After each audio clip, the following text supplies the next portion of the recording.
My name is Sarah Smith and I'm the Libraries Development Manager, and we produce a What's On programme 3 times a year. So this is the autumn What's On programming, and we always like to include a focus on local authors. Brent very much believes in supporting local authors, and we tried a similar event earlier this year where we had a group of authors together and we did a panel style interview approach, and we thought it worked well, so we thought, why not go for it again for the autumn? I was lucky enough to have 4 local authors who were female, so I thought, fine, I'll go with the title Sister Act. And then I thought, well, I need a female interviewer to just kind of finish this off. So it all worked very well. So there's no housekeeping I think you need to be aware of tonight. We do have toilets on the ground floor. If there should be a fire alarm, fingers crossed there shouldn't be. Oh yes, and I'll say there's a turn off mode, keep your mobile phones on silence. Should there be a fire alarm, all you need to do is come out to this entrance right here, turn right and just walk up the road to where the private housing is. So you see where all that new private housing is? That's where we assemble if there is a fire alarm. So, back to this evening. 4 wonderful authors, so I think you're in for some interesting discussions. So just to remind you of the lineup again, we actually have 2 sisters. So if you looked at the programme and thought, that's strange, 2 people with the surname Baker, they're actually sisters. So we've got Bev Baker, who's going to be talking about a number of her books, including Engineering Heels, which I think is quite a striking title, and Psychopaths Don't Eat Ice Cream. We'll find out more. We've got her sister, Eve Baker, and Eve and I used to work together in Brent Council, and then she abandoned ship. Her strong focus has been around children and young people and education. So she'll be discussing her new book, Adult Life Skills for Children. Then we're happy to welcome back Frances Williams, who last year launched with her very first book, From Pasta to Pigfoot. And any of us who come from a Caribbean or African background, the word Pigfoot should actually bring up ideas and memories for you, because I certainly remember enjoying dishes that involved the pig. Anyway, because of the success of her first book, she's come back with the second one, a follow-up to what happened to the heroine in the first one. So it's From Pasta to Pigfoot, Second Helpings. And then finally, we've got Dawn Cousins. And Dawn Cousins, I love the title, How I Looked Young at 42 and How I'm Beating Depression. And I just think straight away, we're all going to be looking very closely at Dawn. But I think it's an interesting subject matter, and I think very few of us can get through life without facing challenges that at times can make us feel very down, and some of us find it very difficult in terms of how we actually deal with that. So I think that should be quite interesting. Finally, we have our interviewer.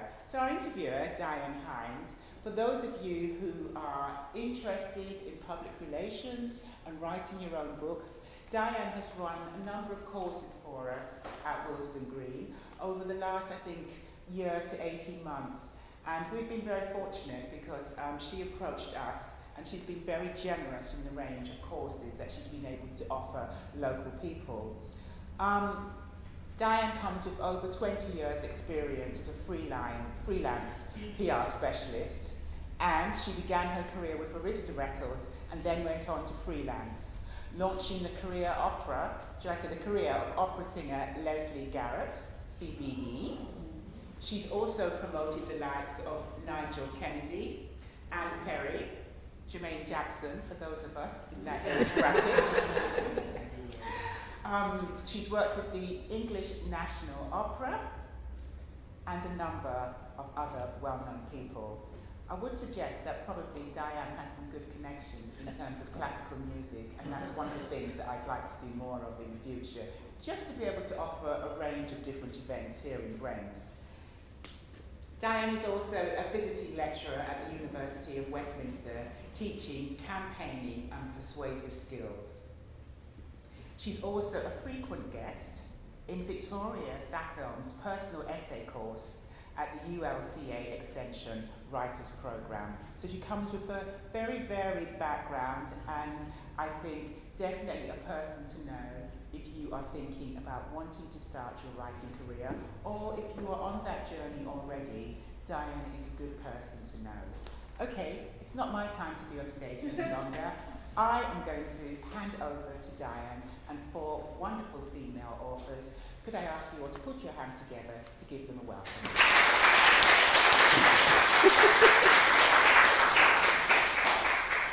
I'm going to call up our first writer, Bev Baker.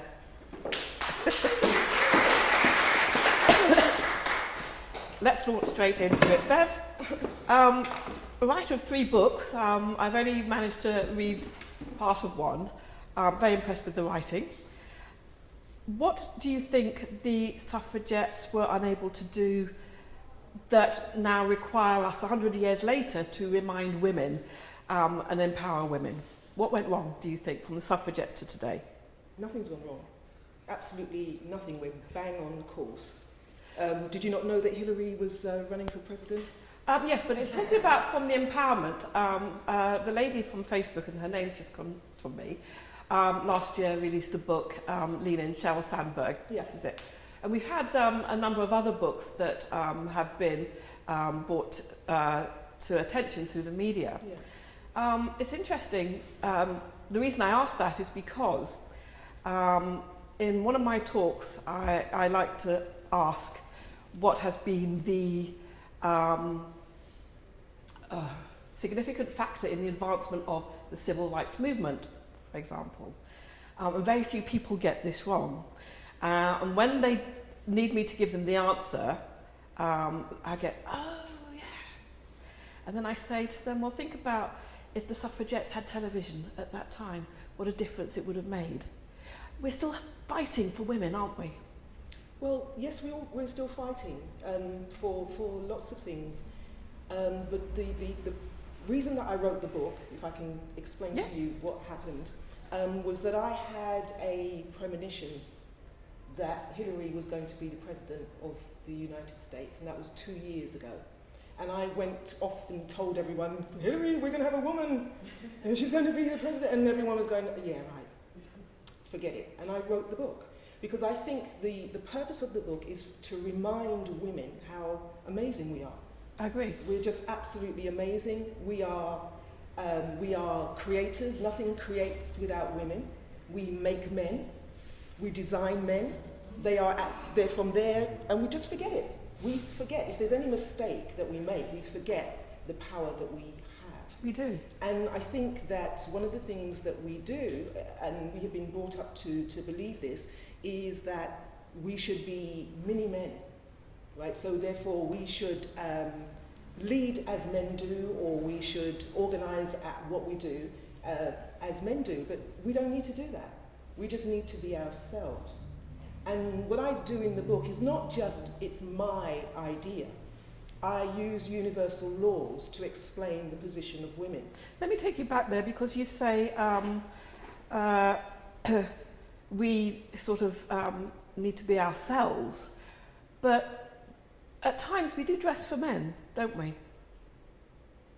Well, I don't know if you do. I don't know. You dress for, you dress for everybody. You're on the planet. You dress for the occasion, would probably be what I would say. And you dress for how you feel and what image you want to present. But dressing for a specific person suggests that you've given them too much power. Very good response. I don't know if anybody else agrees with that or disagrees with that. Yeah? But you also say that men need us. Yeah, explain. They do. Well, as I was going to say, the universal laws, there are 12 of them. Some of us know a couple. We know the cause and effect, and we know the laws of attraction. And people are very, very big on the laws of attraction. So I have a lot of friends that sit there dreaming of the magic man and the Ferrari. And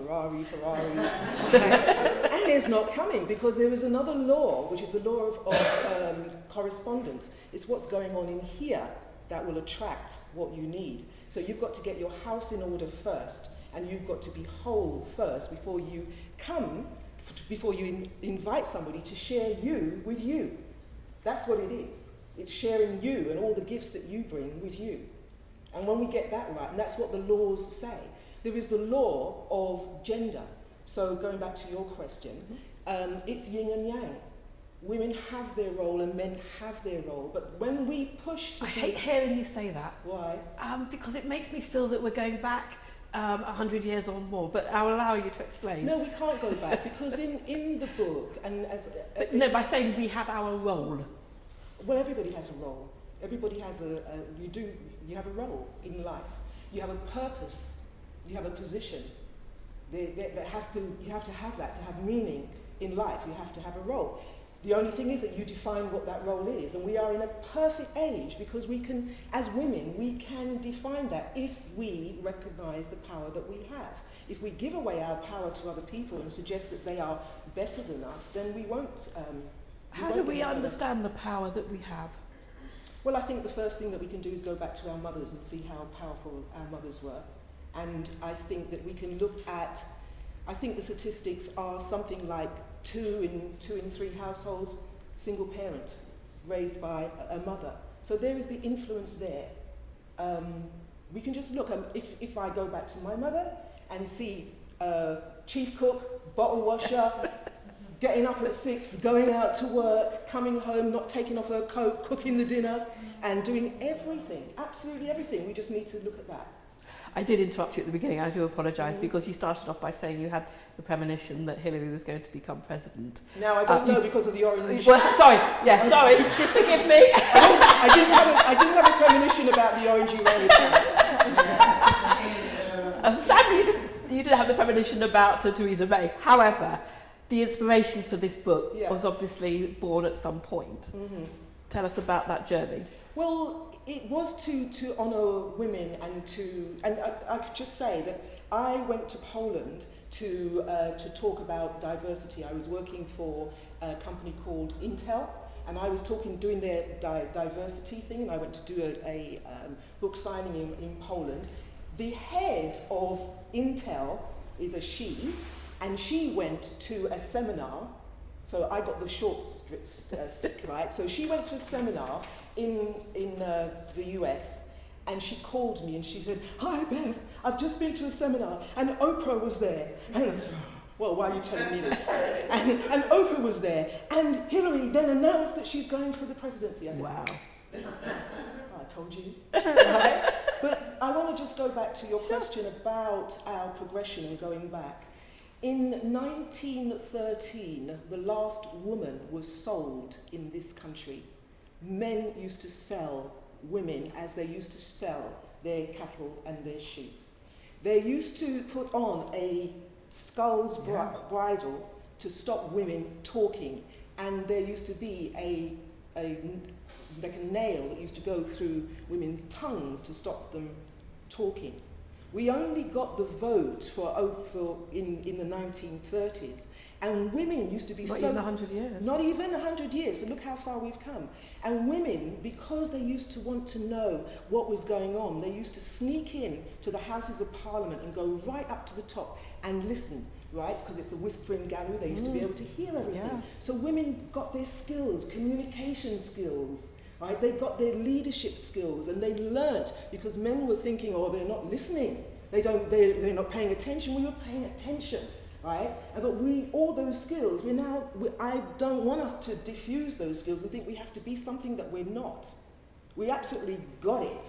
Now, here's the thing: when we push and we go for who we are and we stand in our shoes, then there is going to be resistance. Mm-hmm. So this issue with Clinton and the orangutan is really, really powerful. It's really powerful because it's when the heads are going to go up. Because men do not like it because they love women. Men love women. When it suits them. No. Women in their place. They love women. I am not a man hater. I love men. Men love women. Right? But we can get along. But the thing is that men think that they have to be the hunter-gatherers, but we don't need hunter-gatherers anymore. Hello, we don't. I'm going to stop you there because I'm going to have to know. come back. But I'm telling you the book. I want to bring your sister on next. Okay. Eve, will you come and join us, please?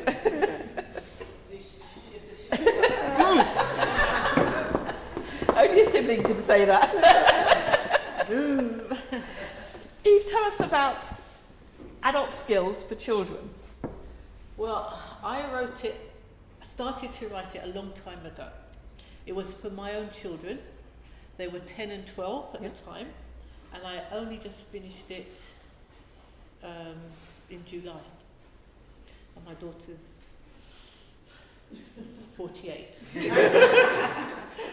Right, but it came about because I used to do a lot of training, skills training, things like that, and I was inspired by one of the women on the course, and she said that if she knew now if she knew then what she knew now, her life would have changed. I did a simple exercise where I asked people to look at themes, events, and feelings, and she had 8 children. Wow. And she was able to plot on this piece of paper things that happened to her, and then she had another child, and something happened to her, and she had another child. Every time she had a row with her husband, and then they had another child, and she ended up having 8 children. And that kind of inspired my book. So the title, Adult Skills for Children, I thought if people understood some things early on, then they can make better choices maybe. When do you think that you became aware, when you were a lot younger, the difference between right and wrong? Do you understand? When did it become aware to you the difference between right and wrong, and that you had to live your life a certain way, independent of your parents? Do you have a recollection of that? My parents are Jamaican. You kind of know about right and wrong very early on. I don't think there was I can't remember when I knew about wrong, because it's all about you have to do this, you have to do that, so it's all right. But what about, children are born innocent, but they need to have that time and flexibility to play. And we do say that children learn through play. Where in your book is there an aspect for somebody, a child reading this and understanding about it, and also understanding about having that desire to want to just play? Yeah, I talk about the things that children hear when they're growing up. Don't do this, eat up, behave, be quiet, sit down. All the stuff, the don'ts. I remember walking through the park, and this father said to his son, "Get off the bike because you can't ride up the little slope." And the boy said, "Yes, I can. And he said, "No, you can't. And get off and walk up, push the bike." And I think when your hero, your father, tells you that you can't, why don't you would believe that? And so children learn about themselves from other people, from their parents, from their heroes, from their older siblings, from their aunties, uncles, about what they can't do and about their limitations. And it takes a lot to break through that, to be themselves. Do you think the title Adult Skills for Children is aimed at adults more than the children? I want adults to buy that book for their children, and I want them to read it. I hope I haven't been patronising in the way that I've written it. I haven't said, this is what you should do. I talk about psychologists who talk about behaviour and things like that, and say, this is what they say. And for children to think about things and to make their own way.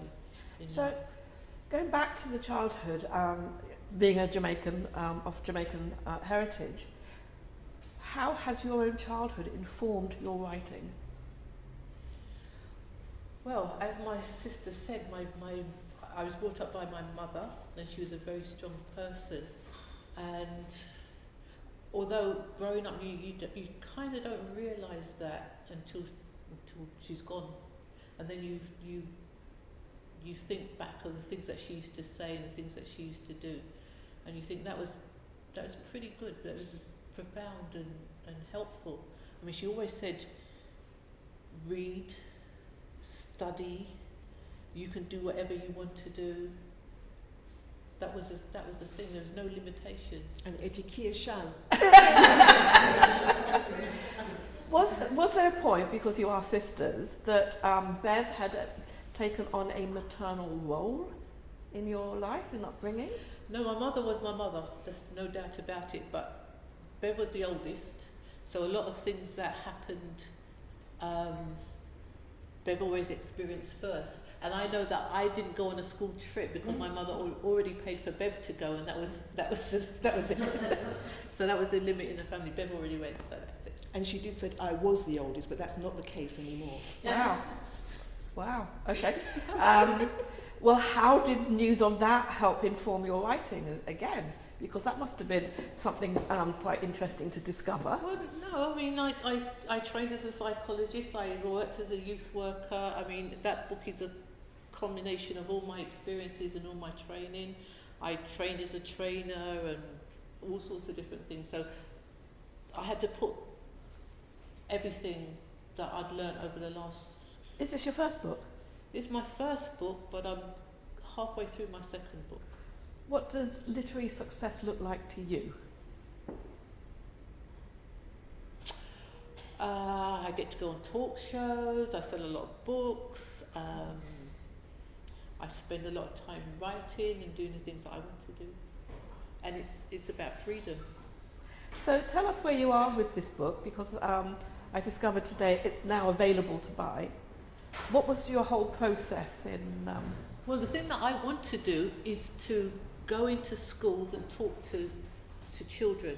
I know I worked a lot with adolescents, and that's my training and everything, but I thought that sometimes you need to go a little bit further back first. I worked in the youth service, and we had a problem with inbred gangs and everything, and a team of us said that maybe if we worked with 10-year-olds, 11-year-olds, by the time they get to be teenagers, we would have worked with them for 4 years, and that would make a big difference. And so it is important to start before the problem. And Can I relate this to Bev's book, Engineering Heals? Do you not think this is actually an important point, that we need to educate them younger? You're, no offence, I'm not having a go, but you're aiming at women, so women who have already had an element of success are very confident in themselves to a certain extent. You're helping to empower them in order that they can live a more rich and fulfilled life. But do we not need to start helping to empower women, young girls, earlier, do you think? Well, yes, absolutely. I couldn't disagree with that. But however, there are women that on the surface seem successful and inside they're quaking. I do remember, and another thing for this course was when I was, I'm a trainer as well, we seem to be, but I remember talking to women and asking them to bring in something that was significant to them and to talk about it, to get them to start to find their voice. And this woman, successful, she was an engineer, and she brought in a cup. And I said, why did you bring in this cup? What's this cup? And she said, when I left my house, the only thing that I could take was this cup, because this man who had battered me all our married life said, you're not taking anything, the only thing you can take is that cup because you bought it. And I went out of that house with that cup and with my 2 children. So don't think that the facade is always good. I think women can start wherever. If they can start young, brilliant. But you can start at 70, brilliant. How do you think you can reach young people with adult skills for children with what's happening in America with the presidential debate, and also with the Brexit? You know, we are encountering a lot of ugliness in different forms that young people are seeing, observing on television. What would you say to them? I think it's really, really crazy, because the people that you're supposed to look up to, people in Parliament, people, presidential people, are acting really strangely, and those are our role models. And so how can you, it's really difficult to turn things around because it's in your face all the time. I think I'm not going to change the world, But maybe, okay, You're a starting story, one by one. yes, there's some starfish on the beach drowning or whatever they do. Not drowning because they're on the beach. They need the water. And this little boy was throwing them back and said, well, you can't save them all. Yeah, but he said, I saved that one, I saved that one, I saved that one. So if I save some children, that'd be fine. I have an invitation to go to my first school, my first ever infant school, which is in Willesden, to talk to some of the young people there. And I think that's really, really good. And if I can go to different primary schools and talk to children about what I've learnt and what they can get from this book, I think that'd be really good. Thank you. I'd like to bring on our third guest, Frances Williams. Please welcome Frances. I don't want to move. Have to move. Brought the library with me. I love this evening because I think it's just so interesting chatting and finding out what motivates people and also how they put their own experiences into their book. I started reading Frances's book, From Pasta to Bigfoot, Second Helpings. I admit that I've got about just over halfway through it. Tell us about the writing process for you, Frances, because this is the second book. Take us back to the beginning. Yeah, well, the beginning actually wasn't even fiction. The beginning was non-fiction, because one of the things that I do, as well as training, it seems to be a theme along the panel today, is coaching and is working with companies. And I did a lot of work when I was, I set up my own business, and I do a lot of work around the Africa theme. So that's working with young Africans who want to go back to work in their continent. It's working with older Africans who want to go back and work in their continent, those who want to stay here. And one of the things that I did as a result of that was to start an online magazine called Reconnect Africa. And that started getting me really involved with helping people who were looking for things to do, who were looking for their careers to expand. And so the first book that I actually produced was called Everyday Heroes. So this was a reaction to the Black History Month idea that we only talk about Martin Luther King and Rosa Parks. And we have so many black heroes who are not famous, they're just people who do what they do. So this book is all about interviews with 16 different people, and it was for my kids to actually start thinking about the world as it is today rather than 1950s America. And then, continuing on the non-fiction theme, having come back from working in Ghana where I was born for 6 years, I wrote I Want to Work in Africa. And this is really a guide for people who wanted to do what I did, because I had a lot of people asking me, how do I find a job, and so on. So again, this is a careers guide for that. But the fiction, which is what we're really interested in today, was something that I've wanted to do from when I was this high. And it's been part of my life growing up, but I never really gave it as much time as I should have. Now, I was born in Ghana, but I was raised in different countries and eventually in the UK. And for me, living in a family that's still very African, we eat the food, we have the language at home, but also being assimilated into whichever country we're living in, whether that was America or Austria or wherever, I always had this dual cultural thing going, and I'm sure everybody here who comes from families that, you understand that. On one hand, you're speaking one language, eating one kind of food, the next minute you're doing a totally different thing, and you just blend. So when I moved to live in Ghana as an adult for a few years, I was just curious about what would it be like for somebody who had grown up in the UK, had gone to Ghana or any other country, which was supposed to be their heritage, but they didn't really know it. And they felt a stranger in some ways, but also supposed to be connected in other ways. And that was when the idea for the character Faye Bonsu in the first book came to me. Because I started thinking, for me, I knew a lot more about my country, but what would happen if she didn't? And also, I think for me, growing up reading a lot of novels, I was always struck by the fact that I could easily get into the world of, English middle class, whatever, or American fiction or whatever, but I didn't read very much about people like me. Just ordinary people like me, not people who were running gangs, not people who were killing each other, not people who were being murdered in their home villages, just regular people like me. And I know we're packed with stories. So for me, Faye was just a typical Londoner who grew up in probably slightly privileged circumstances, and she started getting really confused about her heritage. She's supposed to be African, but she doesn't really feel it. She feels British, she feels like a Londoner, but she's made to feel like she's a cultural lightweight. So what sort of situations could that engender?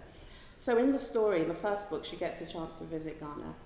And it's a fun book. It's written as a fun novel. It's got romance, it's got lots of descriptions of fashion, food.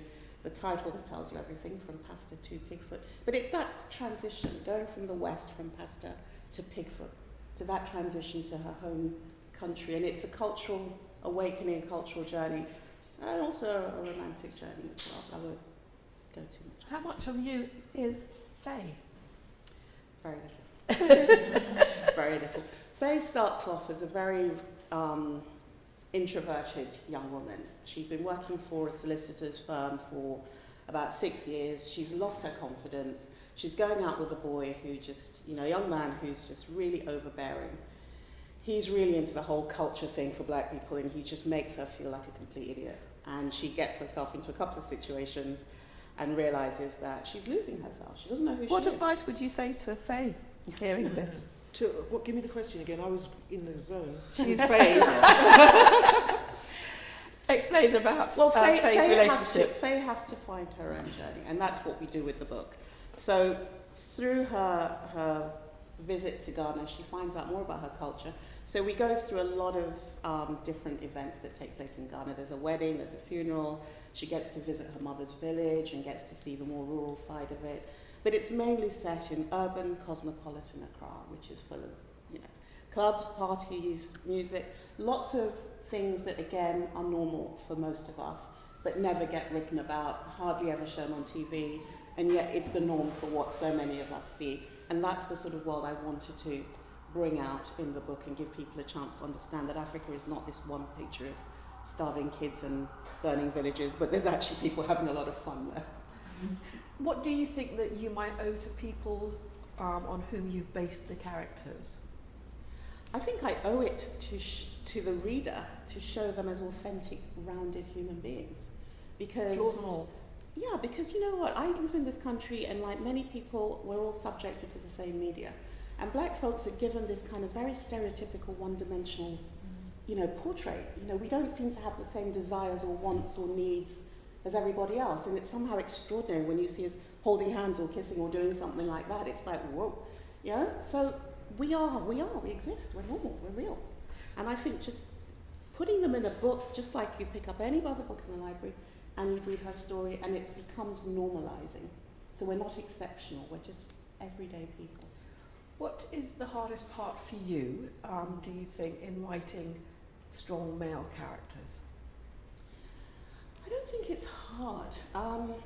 My characters, when they tend to come to me rather than me sort of go looking for them. And the character, the main male character, Rocky, is an investment banker who has had women falling at his feet for a long time. He's not that interested in them, actually. He's gone through a bit of a situation of his own.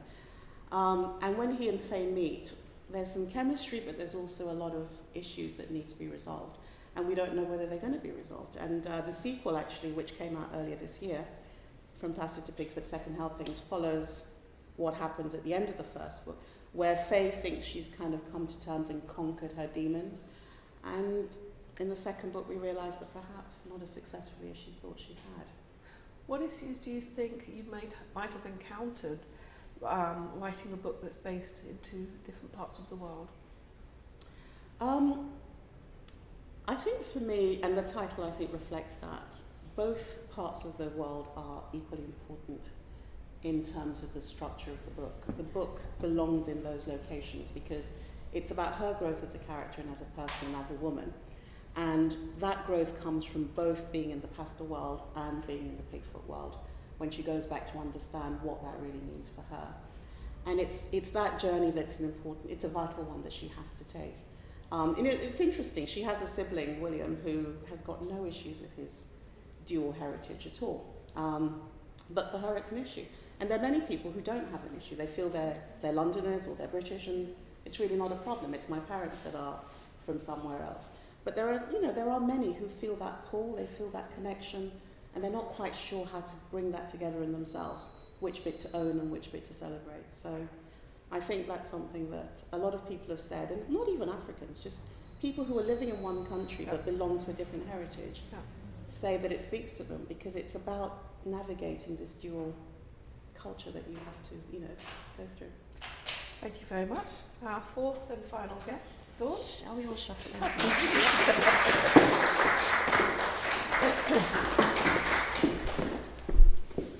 Hello, ladies.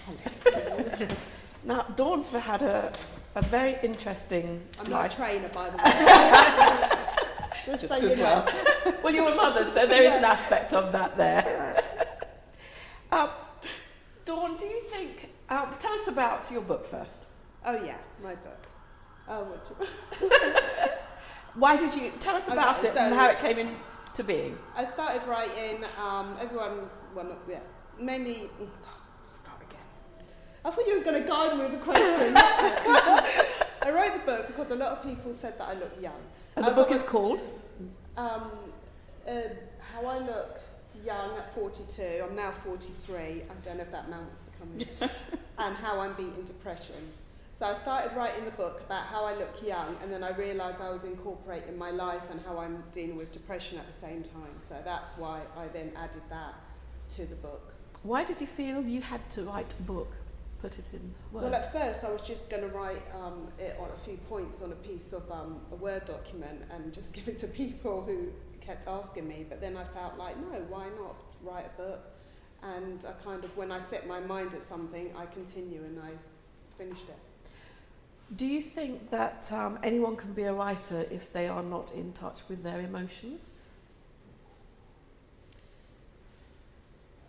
Me personally, the way I write, I would, I don't want to say no, but help me, lady. Sorry to be done.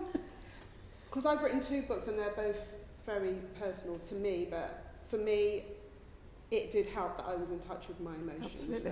So, Yeah. I think anybody who's going to write something of You substance. have to have, And how was the writing process for you? Because you're really putting your heart on the page at times, aren't you? Yeah. So how was it in a way of The whole was it writing scary? process. Yes. Talk us about the highs, the moments of highs within writing. The highs were actually being free and saying I do suffer from depression. And I suppose the lows were actually, well, I don't even see it as a low, because if I was, like I said, I made a decision to write about it, to be open, to be honest. I looked for books myself over the years that actually, big titles, depression, signs of depression, all that. And then when I read it, I would come away feeling even more, God, is that what I've got to try and absorb? So I couldn't really understand or relate to those books. So it was quite good for me to kind of get it off my chest in a way. Do you think that was because they were predominantly more from an academic perspective? Definitely. Right. Definitely. Right. I'm not an academic, and I know what I've felt and how I've been feeling through the years, and the signs that I misread and not knowing and not being diagnosed. So I know that from a personal point of view. So I've lived it for many years. So it wasn't me just saying, pull your socks up, this is how you get through a bad day. It was me actually giving my personal opinions of how people perceived me and how I dealt with it, and how now I decided, well, I'm 43 now, but last year, or the year before, sorry, when I was writing the book, I said, no, this is how I'm going to beat it. This is how I'm going to live my life. These are the actions I'm going to take. So writing the book actually put it all together, and I can look back and say, okay, Dawn, this is what you need to do, because it's very easy to go off track. Absolutely. So what did you edit out? I didn't really edit anything out. No, didn't. No. So you obviously came to the end of the book, and you published it. Self-published. Yeah. Talk to us about that whole process of letting it go in such a public way. Well, I didn't actually tell people what I was writing about throughout my journey. I just said I'm writing a book. And as they kind of some people stereotyped me and said, oh, it must be Mills and Booms, or what's that sexy movie? 50 Grays, sorry, you might know. Sorry. 50 Grays. 50 Shades. Yeah. They thought it was something like that. And so it was hard. It wasn't something I could just come out and say, oh, I want to work in Africa. That's what I'm writing about. I'm not. Thank you, well done. I'm just, or everybody, it was a title that was going to be like, wow. So you're, number one, you're suffering from depression. Number two, you didn't tell me. Number three, you've hidden it. Number four, I've got to think of my kids. There were so many, questions that I had to answer. So we was actually filming a television show. And I said to the guys, well, I'm having this big book launch. And they're like, oh, yeah, that would be great. Party. And then I come out with, he goes, oh, have you got the book? And I kind of showed him. And he's like, oh, okay. So the producer was like a bit taken back. And he was like, well, how can we go with this? It's not exactly, one of your happy books things. It's dealing with a taboo subject. So once it was out there, that was the first time I broke it. When they were filming, cameras were rolling. I was having a barbecue in my party. And you could have heard a pin drop. It was so silent. And I was like, right! And I pulled the party pop and said, let's eat! So I quickly went back from taking off my clothes. Sorry, guys, if this is... being naked and just saying, this is my book. I'm taking my mask off. I suffer from depression, to quickly putting back my mask and say, let's party, let's do. And people were hugging me, and people didn't quite know what to say. And I was like, oh, God, my heart was racing. And it was like, for that 1 minute, it was slightly awkward. Do you think that we are lucky to be living in the era we are because we're able to say, I have this, or whatever, and people are more accepting of it than perhaps 30 years ago? Yeah, people are more accepting, but it's funny because as people have brought the book, some people, and I'm talking professionals, lawyers, nurses, a variety, teachers, I've been to schools, I've been to universities, I've been to so many places, and people's voices would actually drop and go, oh, do you know what, Dawn, I think I'm suffering from depression. I'm like, what? Say again? I was like, why are you whispering? And they're like, well, no, I haven't been diagnosed, but I can relate to your book and da-da-da. So there's still a big taboo around it, and the people are not as accepting as they could be, and people have kind of brought the book and said, oh yeah, it's for my uncle or it's for someone else, and so there's still a lot of work to do, a lot of work. But people are less shy about admitting it these days. That I'm still not great about admitting it. No, but you put it in a book, so I mean that's empowering. Yeah, I know. But Would it's still you- hard. It's still Of hard course. for me to say to somebody, this is what I wrote. Is there anything that you wish you had not put in the book, or that you had put in the book? I'm going to have to say no.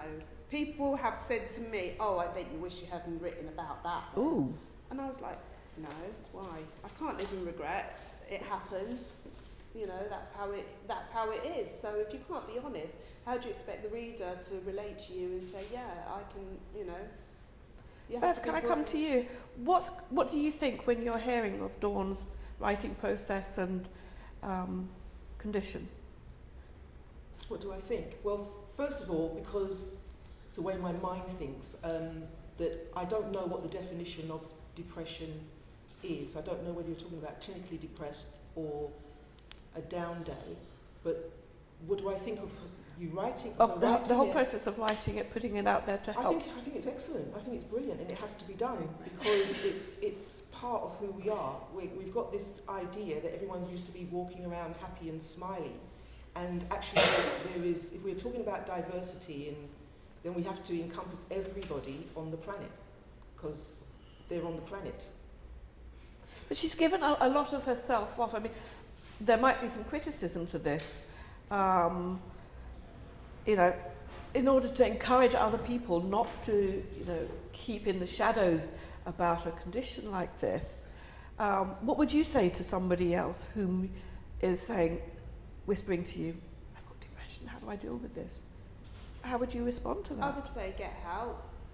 You don't have to shout it from the rooftops, and not everybody does walk around with streaming tears down their face, and you can't say, oh God, you must be having a bit of, a mental health problem, because at the end of the day, it is an illness. Mm-hmm. It's I would say take steps, and everyone is different. Like Bev said, it's Bev, isn't it? Yeah. Like Bev said, everyone is different. You can't just say, people look at me and, oh, you come in the room and you're happy and that, how can you suffer from depression? You don't know what's gone on. I didn't wake up one morning and said, right, I want to take this and have this illness forever. It's not something that I wanted, it was something that came to me through my past, I was going to say past life, my childhood. So, you know, you have to, and it's not easy. It's not an easy thing. People might think, oh, she's sitting up there, she's strong, this. It's not easy. I'm 43 and I'm still dealing with it. So it wasn't an overnight process for people to get help. And I think that's what people that maybe don't have a mental health issue have to realise. It's a very slow I was going journey. to ask you when it started and you talked about childhood. Probably when I was 6, Right. 7. Buy my book. Because I think that No, I agree with you. some things can, you know, if people can talk and Yeah. if young people can understand some things, because it's about not understanding and then things build up and build up and build up and there's Processing, nobody to definitely. talk to or anything like that. And I think if normal life is explained, then people can see that there's an alternative and you don't have to go down. Can I just question you different routes. about this? Eve is talking about normal life. If normal life is explained, how does that make you feel? As a child. Because nothing's normal. So when people experience their own life, they can understand that that's where I am, and you don't have to try and pretend to be something else, because all we get is these images. On Facebook, you see somebody having a great time, you know, a happy a meal, everything is fantastic. So we get an image of what it should be like, and then we compare that to our own lives, and it's not necessarily the case. Do you agree, Dawn? Is that To an extent, yeah, I kind of came off Facebook and social media as well, because I found it was very bombarding me and everything like that. But for me, I wouldn't say I had a normal life, but I had a journey of discovery. So I that's think, a great way of putting yeah, it. I had a journey of discovery, and I was always brought up, sometimes saying, why are you looking so sad, fix up, West Indian culture as well as English, and it was very much of, you've got nothing to be sad about, you've got food on the table, you've got this, that, so it was very much closed, so it wasn't really spoken about in the culture that I was brought up from. I just wanted to ask you a question. I'm sorry I interrupted No, go on. you. I wanted to know, what is the opposite from a depression? Having a good day. I'm not saying it's happy ever after. I'm not in that kind of frame. Because we might all be depressed. Yeah, yeah, but for me, I would say, it's a good question, Bev. I know. You go up. I like that. You're not depressed. Yeah, it's, you know, I'm not talking about, from my personal experience, it was a long going journey, and I must say that I only had a split, when I started antidepressants, the first time I had a split second, I remember exactly where it was, in my downstairs toilet. I wasn't on the toilet, sorry guys. A split second of happiness. It was like a lightning bolt. And I had never felt such joy in my life. And for me, not having depression, it's always going to be a part of me, it's my makeup. But it's how I control it, how I live my life, how I turn negatives into positives and So I'm not saying there's this great magic amount of money or this great magic person or anything with a wand is going to make me happy. But I try and be as happy and as positive as I can be, rather than always seeing the negatives, which I've spent from childhood to teenagehood to adulthood. So I'm not going to go into old agehood feeling down as well. I just want to be content. I'd like to take questions from the floor. If any of you have questions for our writers, please feel free to ask. Can I just say something? Sure. You just said how do you know what's opposite of depression or something? I was told if you spend more than 2 weeks in bed and you don't do anything, then you're depressed. Yeah, but the question was, what's the opposite from that? Because we all, first of all, to understand, If you spend 2 weeks in bed. well, that is a symptom of depression. But first of all, the definition of depression, I don't know what it is. And then what is the opposite of that? What should we be striving for was really my question, to know what's the difference. But you're talking about a symptom of it. And I think you could go through the 24 hours and be up and down depending on the circumstances. You know, somebody pushes in a queue and you're down, and then you see something and okay. So it's I'm not. That's probably the question. That's probably feeling low. That might be. Well, that's the question. That's the debate to have. What actually is it? What is it, and what is not it? Being happy. No, it's not happy, because that's an illusion, because everyone's striving to be happy, because, you know, this happiness is when. Well, But- it's probably inner peace then. It's inner peace. Well, I would agree with that. It's a kind of peace, that's what you're describing. When you said even the toilet, I felt, now that we can go for peace because that's within our gift, but happiness can be an illusion, really, which everybody is what Eve's saying, the Facebook happy, but what is happiness? So I think I'm going to get your book to kind of define what does actually, what it actually means. From that basis, then we can move. But it's different for everybody. I'd like to ask all the writers here, can you say very briefly, if you have, as a writer, an Achilles heel? Explain what it is. Bev, would you like to go first?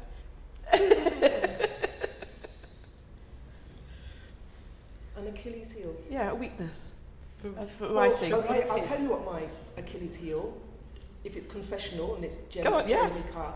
I'm dyslexic, so therefore I can't spell and I cannot read effectively in public.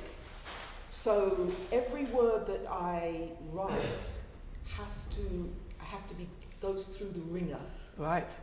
I understand that. It really has to go, and there's probably spelling mistakes in my books because I proofread, edit, sort it out, but I'm dyslexic. So the words come, what comes is not from me, it comes from God. Francis, what's your writing Achilles heel, would you say? I think it's probably not giving it the focus it deserves. Oh, would you like to expand on that? Yeah, I mean, we've heard about the superpower woman that we all, had raising us, and we unconsciously follow those footsteps, don't we? And we take on things and we do things, and as part of our lives, we have responsibilities as kids, as to children, to spouses, to partners, to homes, to work, and ourselves tend to be sort of the last on the list of things most of the time. And I think when yourself involves using whatever gifts you were given to do what makes you feel most contented, and you still don't make that the priority, that becomes a real conflict. What's your Achilles heel as a writer? Would you say, Me Paul? Yes. or Eve? You. I'll bounce that one back. So it means weakness. Yes. So why do I want to write? No. Oh. When you're writing, Yeah. what's your weakness? What distractions are Oh, able to... okay. I'm dyslexic like Bev at the end there, so I go off tantrum as well. High Break that down. I don't really have one. So what makes me go off writing? What will distract you? What would be the easiest thing to distract you from writing? Oh, when my laptop crashes. But you have no control over that. What's the hardest thing for you when you're writing? The hardest thing? Yeah. I would say continuity. Okay, yeah. Sorry, Yeah. No, guys. that does make perfect sense to me. Eve's looking at me. Like, No, I'm trying to think. You? I've given, I agree with you. given more time actually. Leave the best till last. So you see, I get my words mixed up. That's it's just. This is my first book, and it took me a long time to finish it. So my Achilles heel is not having the words "the end," so I can go on and do something else. it's a good answer. Yeah, I stopped right there. I stopped now. Oh, sorry. Any questions from the floor? Anyone like to ask some questions about writing? How many of you are independent writers or hoping to be published at some point? No? Nobody. It's a good question to all writers. Have you always wanted to write? And Yeah. what has really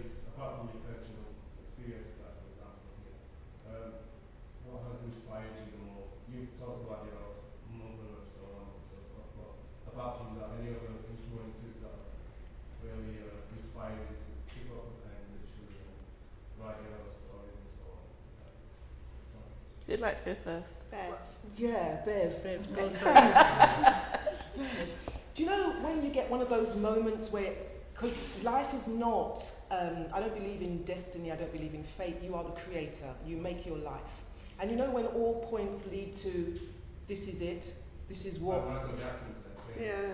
Did he? Yeah. I'm channeling now, come on man. Help me out. Yeah. Do you know when everything comes to it and you go like, okay, now this is what I'm supposed to be doing. Oh, this is where I go. And this is why I had all this stuff happen to me, because it's brought me to that point. So I think it's just a realization, this is where I've got to go.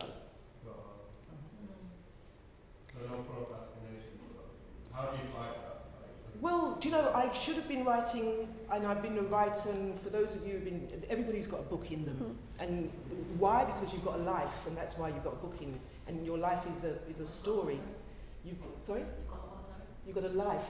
A book in you. You've got a book in you because you've got a life, and your life is a story. And so, but there's some things that get in the way from you telling your story. So what got in the way was me getting up in class and reading one day, and the whole class laughing when I was in the infant school. And then I was thinking, okay, well, I can't write and I can't read and I can't do all of these things. And then having to do everything to undo that message that I got as an So early. you internalize those. Oh yeah. And that goes back to Eve stuff, the things that happen to you in your formative years can dictate your life until you realise, no. But I also talk about your reaction to the things that happen to you in your life, because two people can experience similar things, but it's about your reaction. There was a mother who said that to her children, that you're both going to end up in a mental home, one as a patient, one as a doctor. So it's about that. But my, I liked English at school. I used to write essays, and I always enjoyed writing, and didn't for a long time because I was so busy doing other things. But now I've got that one out of the way, I'm going to write the blockbuster 50 Shades of something. 51 shades. Yeah. What inspires me? I don't know. It's random things. You overhear someone's conversation and you just think, oh, I wonder what that was about. And you start picturing, sitting on a bus just looking at people and you start wondering what their story is. Or you hear a piece of music and there's something about a lyric that just gives you a story in your head. For me, I guess it's like watching a movie in my brain and I write it out. So the characters, they come, the story develops. I can do the synopsis. I was looking at the synopsis for the second book that I wrote a year ago, and about 50% of it is what happened in the book, because once the characters are formed, they do what they do. And some of the things you thought they were going to do, that's not them anymore, so it doesn't go that way. So sometimes they just take over and you're just writing to keep up. Yeah. For me, quickly, my first book was a self-help book. So I did that to help other people. My second book is an autobiography, which is going to be a bit of a talking point amongst many cultures and everybody's beliefs, different beliefs. But for me, it's to help someone. If it can just help one person, it's like the starfish, someone said. That you, Eve? Yeah. It's like the starfish. If you can help someone, that can go on. And, I read a book called Ugly, then it inspired me to write a book. So it's about sharing. You can't live your life, I don't believe, my personal opinion, on this earth and not give something back. Because when you get upstairs, what are you going to say? Well, you buggered that up, didn't you? That was a waste. I'm not getting told off, I can tell you. Anybody else would like to ask? Yes. Would also have to share the most rewarding experience or most powerful response they've had to their book since they published? Good question. You I'll go start. first this time. I thought Ben's going to get me. Was a young, nobody take offence, I hope not, but she was a young Muslim girl that came to one of my talks. She came with her friend, very timid, very passive. She creeped in, she sat way at the back, and then she listened to my talk. She didn't really want to ask any questions, but she knew my daughter there, Amber, and through high school, and she got bullied a lot. And she said, oh, your mum really inspired me. I was told in my culture we're not allowed to feel down, we're not allowed to feel sad. And she asked her parents for help because she said she feels depressed. And they said, no, you're too young, that's not known in our culture, blah, blah, blah. And she actually got me to go to her school. She organised this. She go to her high school in front of, I don't know how many kids it was, 300 kids. I thought it was just me and a few of her friends, and give a talk on mental health. And she stood there and she said, yeah, I suffer from mental health as well. So I think for me that was my most. What was the culture? Muslim. Yeah. You'd like to go next? I can tell you mine. Okay, so the best feeling in the world is when your book arrives. Yeah. Right, so I was in my dressing gown, hair all over the place, and knock, the postman comes. So, delivery. It's like, I haven't got anything. What's that? And I saw it, and I go, it's my book. And he goes, what is it? He goes, and he goes, boy, you made my day. And I thought, you have made my day. So that feeling of success. It's like giving birth, isn't it? It's like a pregnancy. Never again, I tell you. 4 times pregnant. All right. Yeah. Well, my book came this morning, or whenever it came, but I was on my way here and it was downstairs. So I didn't get that. I didn't get that. But what I got was when my daughter produced that and put it in that, and it just became real for me, and that was yesterday. And I thought, that's nice.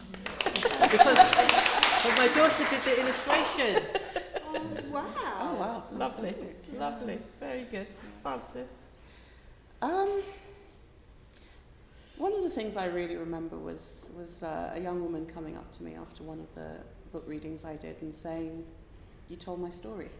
I never read about people like me in books, in regular books. You told my story, and really gets it. And that's what I get a lot. Because we're not represented in regular novels, in fun, happy, regular novels. We're just not represented. So I think when people read about a protagonist that is, a black young woman and going through a lot of things that are similar to them, it makes a pleasant change, maybe. So, yeah. Any more questions? I don't think that we have that much time, but I would like to ask each of the writers to give their top 3 tips to anybody who is thinking about writing. Who would like to start? 3 tips. 3 Top tips. 3. Okay, I'll give my top 3 tips. One is stay sitting down, okay? Because once you start, you'll find every reason under the sun to get up and do something else. You just do. It's just, suddenly that floor needs sweeping, and suddenly I need to just be doing this, and I need to put some food in there. You've got to have the bum glue. Just sit on the chair, because once you sit down and you actually start getting into it, then it's really hard to leave it and walk away. So you've got to keep sitting down. 2, you've got to stop talking about it and do it. The number of people that say, oh, I always wanted to write a book, or I want to write a book, or I've been thinking about writing a book. Well, stop thinking, just start writing. So, even if it's half a page, it's 2 paragraphs, it starts you off. And once you start seeing words on a piece of paper, you will want to put more words on that piece of paper. So that's kind of the thing to do. And I think the third thing I would say is tell your story. Not necessarily your biography story, but tell your story. Write what you want to write. Nobody can tell you what you should write or should dictate what you should write. Don't feel bad about what you want to write. Don't feel it's not good enough or it's not interesting enough. It's what is creative for you, so it's your story and it's good enough. So just write your story, whatever that is. I'll say mine. Again, I refer back to being pregnant. It's like a pregnancy for me. Opposite to Francis. Opposite to Francis, I couldn't get off the chair. So I was writing at 5 o'clock in the morning and because I just wanted to get it out. So it's like, you get pregnant. Oh yeah, I'm pregnant. So I'll start writing the book. Oh yeah, I'm going to write the book. And then you get through and you think, God, I want to give birth. And you can't because you have to wait. So it's a process that takes time. Don't rush it, and really make notes. be concise and know where you're going. So the flow for me is quite easy as I write. I find it kind of, the words come to me, even though I've got dyslexia, but apart from that, the words come to me quite easily. And then at the end you give birth, it's still painful because you're coming to the end, but go back and you have to check over it again, and be objective. Be objective for me, because I write my own personal accounts. So that was a thing a writer told me once, because if she hadn't told me to be objective, I tell you, everything would have been one-sided, and that is no good when you're writing a book. So really be open-minded. Right, well, I would say that you need discipline.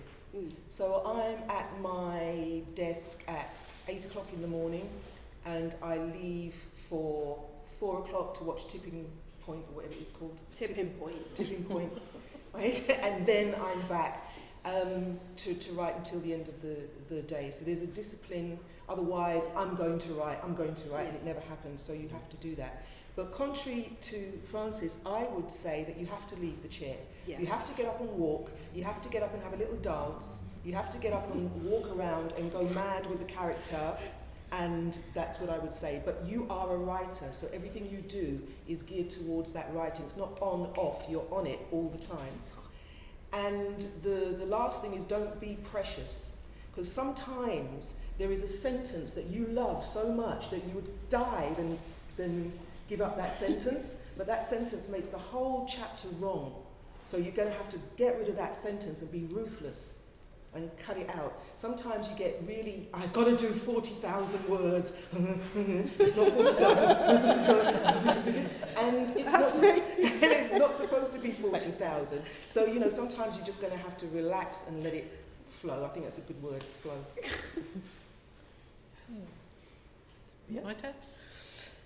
Well, I talk about neurological levels, and the first one is about where. So if you're writing a book, you need a desk, a chair, a pen. That's a basic thing. Then the other one is about behaviour. So if you want to be a writer, what do you have to do? Write. And then we go further up the neurological levels, and it's about your skills and capability, and it's about your identity. So if somebody says, what do you do, who are you, you say you're a writer. So if you don't have that, then it makes it very, very difficult. And then you get to the top where you've got your book, and it's out there in the world, and it's about how you impact on the world. So neurological levels is very important to go up that ladder to get to where you need to be. Fantastic advice. It's been a fantastic evening. She wanted to ask. Oh, sorry. I was going to ask if you want to talk about the reaction, kind of topic, but not in detail, that you've had, I guess, industry-wide, and so you talked about particular experiences, but industry-wide reaction to your books, and to you as black women writers in Well, I can answer that, because I'm a trainer, I'm an international trainer. My clients are Intel and Microsoft, and they take me all across the world. But writing suddenly makes you a heavyweight. Suddenly people think, oh, because it's not easy to write, and it really takes you a step beyond that. You put your money where your mouth is. So I think it makes you more hardcore when you write. They say it's a new business card if you've got a book. So I'm looking at you. You go, Francis. Well, I'll take quickly. Oh, sorry. Oh, my tooth is really hurting. I had a quite good reception from, I don't know if that's the right word, from the voice paper, from the local paper, from people that give talks and they pay you. Mm-hmm. You know what I mean? Yeah. public speaking. Bookers. Public speaking, you know, £400 to go and talk for an hour. I was like, what? £400? And you'll pick me up. I was like, oh my God, I've made it big. I have to get my pulley case and go down the road. But no, it's been really good. And hopefully after my second book, I can walk down the road and still hold my head up high. But yeah, it's really good, and I think more ethnics do need to start writing, especially females with a lovely face, wearing a red cardigan. Francis.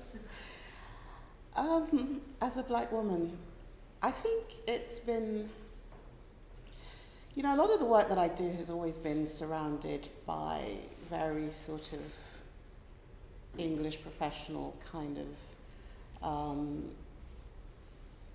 scene. So I think, in a sense, I was always used to going into a company, going into an event, going to a conference, doing what I did in human resources, and being pretty much the only black person there, or, you know, so it was never that unusual. So I think it's been interesting as a writer to go to events as a black woman writer, and again, getting people to see you differently and to start normalizing what to a lot of people is like an exception. And, you know, we're not exceptions, we're very normal. And whether it's the kind of characters in the book doing normal things, you know, having parties, having fights with their boyfriends, worrying about what they're wearing, worrying about it starts to make us just part of the mainstream instead of this special category, you know, which, you know, you get your diversity month and you get your little shelf in the book in the library thing. Yeah. We're not. We're just like everyone else with a tan. So, you know, it's just getting that message out there and, you know. I'm going to bring it to an end. Thank you very much for being here this evening. I've really enjoyed being in the presence of such extraordinary writers, everybody with a different message, something to say. Before you go, please go and have a look at the books and see whether there's anything that you can take, if not two, home, and support these independent authors as they progress their careers. Thank you for coming.